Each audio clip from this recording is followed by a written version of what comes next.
everybody, welcome back to Rusty Wrench Restorations. So as you can tell by the title, the thumbnail, and that intro video, the new project that I was trying to keep disclosed from last week is a Bobcat 371. So what you see is what you get. It's not currently running. Supposedly it ran about 5 years ago and the previous owner had passed away. It's just been sitting and needed to go to a new home. So the price was right, less than $1,000. I'll just leave it at that. So to have a skid steer that is supposedly in close to running condition for that price is great. So you know, the hoses on it don't look too bad. Honestly, they've probably been replaced in that 5-year time span. The tires are okay, a little dry rot, but they all hold air. It's got the original Bobcat seat. It's got some tears. It's hardened. It's going to come out. So it needs a restoration. But these were the smallest Bobcat ride-on four-wheeled skid steers that were made. So obviously, like the Melro, the first years of like the tricycle had the pivot wheel in the back were probably a little smaller than that.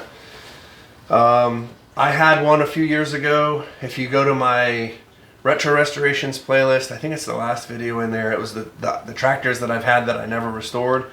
It was a Bobcat Farm Boy, and it was very, very similar to this one. It just didn't have the cage on it. And then currently, in the current lineup, is the Bobcat S70. That's the smallest one that they make right now, and it's about the same size. They're very comparable. I want to say it's like a ½ an inch difference in width or something. But so this is the smallest Bobcat skid steer that was made, the 371. It's got a 500-pound lift capacity on the bucket. It either has or had a 14-horse Kohler engine.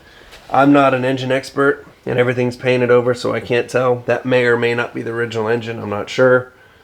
But yeah, it was a 14-horse Kohler, and it was supposedly fairly underpowered for what it was. So that is the reason why we may end up putting the diesel engine in this one instead of the pay roller.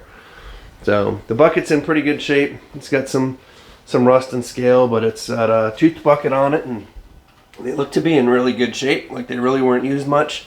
There's some remnants of some concrete on here, so kind of a little clue of probably what it was used for. But for what it is, less than $1,000, I figured I really can't go wrong. So they're pretty simple machines. There isn't much to them. There's a drive belt that goes from the engine to these pulleys. The belts are all missing off there now.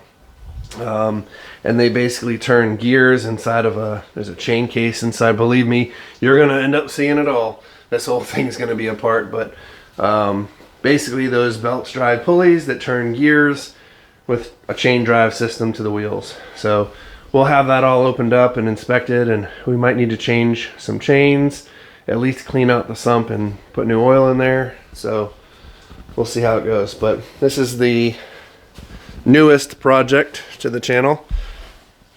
I can't even just say it's the new project to the channel because it seems like they just keep adding up. So we've got the pay roller, which is ongoing. We've got the Bozo, which is the Kubota B7100 that we're going to do a restoration on.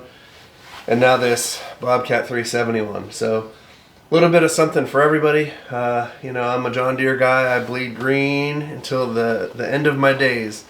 But it's kind of nice to have some different stuff on here to appeal to the masses. So I love skid steers. If you've watched the channel enough, you'll know that I've had several Case 1816s. I think 3 or 4 of those. This is my second Bobcat now. I had the Farm Boy and then this one. And then I had Skiddy, which was the John Deere 70. So I've had a few of them. They're awesome. They're fun to play with. They're usually all pretty easy to work on. Besides the fact that there's some tight areas that are kind of restrictive to get into. But as far as the mechanics of them, there's really nothing too difficult. Now you get into today's newer stuff with track loaders and all kinds of onboard air conditioning and heating and cabs that flip up and all that good stuff. If you haven't watched Gosselin Farms, Ed, they just got a new Deere track loader, which is sweet, but a lot more complex than this one for sure. So I'll stick with the easy cheap stuff, and he can have the nice bougie expensive stuff. But anyway, so this is the new one. This is the new one to the channel. As you can see in that intro video, the forklift bringing it in. The forks couldn't even go in close enough to get underneath between both the tires.